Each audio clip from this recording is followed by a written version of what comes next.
What is up, guys? Blue Sun JRPGs here, back with another video talking about another PlayStation 4 hidden gem.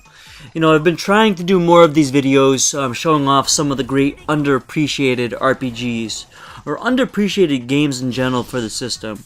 I think the PlayStation 4 has probably one of the best libraries of any consoles in recent memories anyway. Going back to the PlayStation 1, that was an amazing library. And even the PlayStation 2, but this is right up there with those consoles, and I think there's a lot of great hidden gem games. Now, I'm not sure if you could technically consider this game a hidden gem.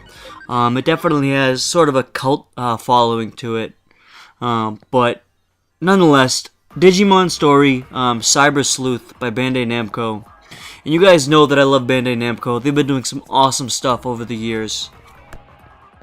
So I think probably the most important thing to note about this game is that you do not have to be a Digimon fan to enjoy this game, or even to understand it. You know, I am by no means a Digimon expert. I think I may have watched 2 or 3 episodes as a kid growing up. I was always more of a Pokemon guy. Actually, I was more of a Yu-Gi-Oh guy, to be honest. Yu-Gi-Oh is definitely bigger in my generation, my area anyway. But I never once felt lost in this game. The evolution was pretty user-friendly. I never felt like I didn't know what I was doing, or I never felt like it was pointless.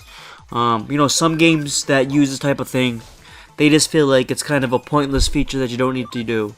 But I thought it was pretty self-explanatory and pretty easy to navigate. One of the awesome features of this game is its combat. This game has an incredible combat system, in my opinion.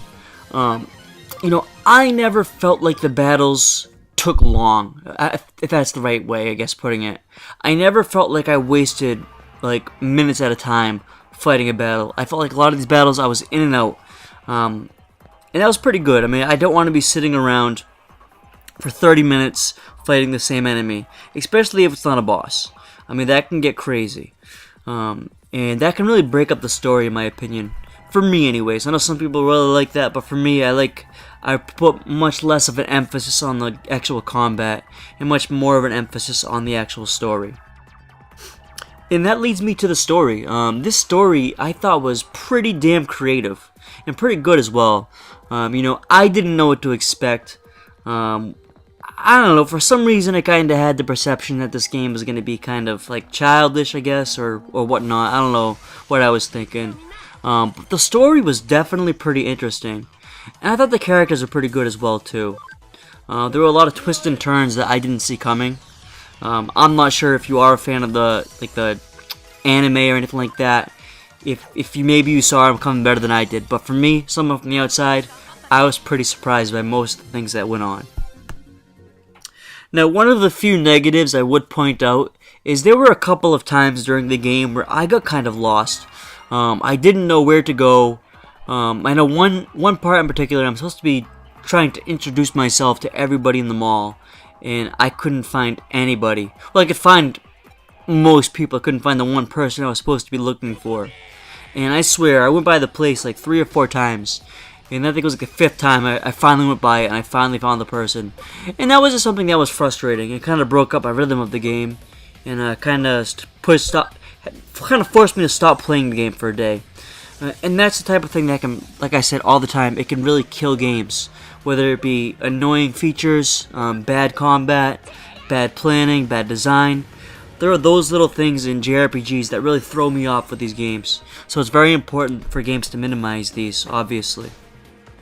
Now, I will say that once you actually do leave the real world and go to the digital world, it definitely becomes a lot easier, and I didn't have any problems at all finding out what I was supposed to be doing. But overall, guys, let me know what you guys think if you've played this game. Tell me how much you agree with me. This game is awesome. I'm sure most of you guys will agree. But right now, guys, you can have this game for like 17 bucks.